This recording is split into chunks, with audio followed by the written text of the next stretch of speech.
Razonar o racionalizar. Hola, mi nombre es Auisa Natán. Razonar significa utilizar la inteligencia con el objeto de asociar ideas para llegar a una conclusión. Racionalizar, en cambio, busca racionamientos para justificar algo ya determinado.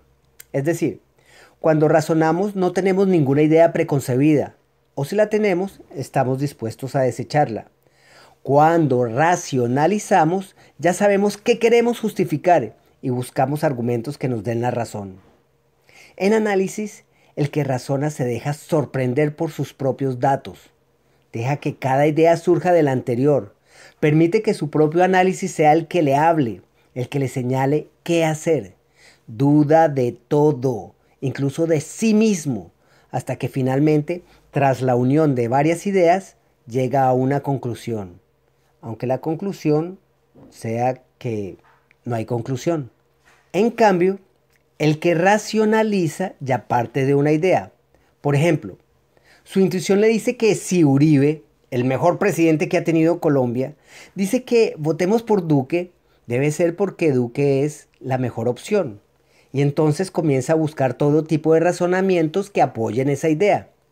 El problema es que hay tantos indicadores y tantas pruebas de que Duque es la marioneta de Soros que no encuentra otra salida que forzar una teoría, como que la izquierda nos quiere dividir, aunque sea raro o inusual. Argumenta su hipótesis con tópicos como que debemos permanecer unidos al CD para evitar que las FARC se tomen el poder. Racionalizar en vez de razonar es un hecho muy frecuente en el ser humano. Esto significa que antes o después caeremos en la trampa, por lo que tenemos que estar siempre alerta. Racionalizar no siempre es algo consciente. De hecho, la mayoría de las veces cegados por diferentes emociones como por ejemplo el resentimiento en el caso de los que odian a Uribe, no se dan cuenta que están racionalizando. En el análisis de la política, no aceptar que es cambiante y que hay nuevos ingredientes, más que todo y ahora internacionales, y que cuando es cuestión de supervivencia de la nación, el análisis que hice ayer quizá hoy ya no valga, es lo que nos lleva a racionalizar. Es decir, a tratar de mantenernos constantes, a pesar que, como yo dije que el comunismo nos quiere dividir, pues ellos están realmente unidos.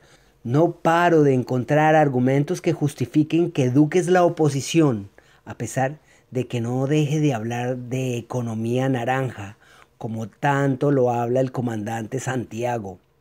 Claro ejemplo del multimillonario tirano comunista.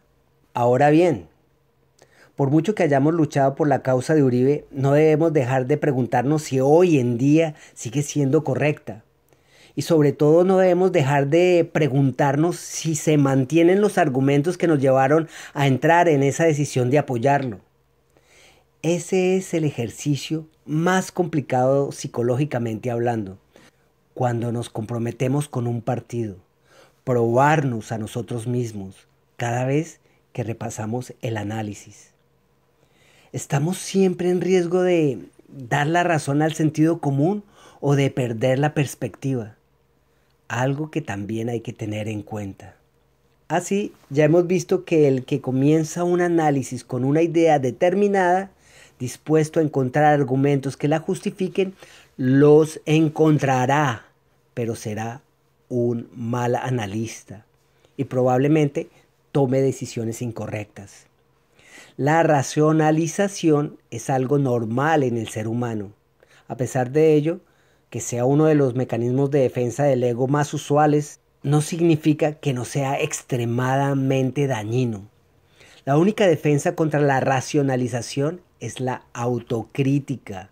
Y yo tengo que reconocer que a mí no me gustaba Ordóñez, por ser del Opus Dei. Y mi aversión al Opus Dei hacía que lo descartara de tajo. Hoy veo que solo Dios puede salvar a Colombia. Bendiciones.